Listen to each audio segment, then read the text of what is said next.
वार्तांकन रोखठोक बातमी।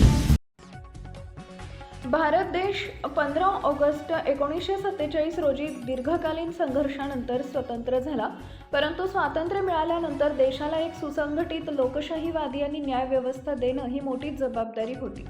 यासाठी 26 नोव्हेंबर 1949 रोजी भारतीय राज्यघटना स्वीकारण्यात आली आणि ती 26 जानेवारी 1950 रोजी अंमलात आणण्यात आली। ही राज्यघटना भारतीय लोकशाही प्रणालीचा दीपस्तंभ आहे, असं प्रतिपादन राज्याचे ग्रामविकास व पंचायत राज मंत्री तथा सोलापूर जिल्ह्याचे पालकमंत्री जयकुमार गोरे यांनी केले। पोलीस परेड ग्राउंड इथं आयोजित भारतीय प्रजासत्ताक दिनानिमित्त मुख्य शासकीय ध्वजारोहण कार्यक्रम प्रसंगी पालकमंत्री जयकुमार गोरे मार्गदर्शन करत होते।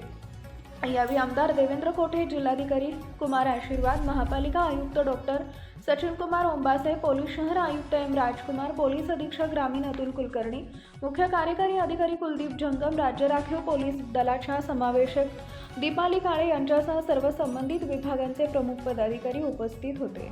महाराष्ट्रातील महत्त्वाच्या आणि ताज्या बातम्या पाहण्यासाठी आमच्या जय हो न्यूज चॅनलला सबस्क्राईब करा आणि बेल आयकॉन प्रेस करा।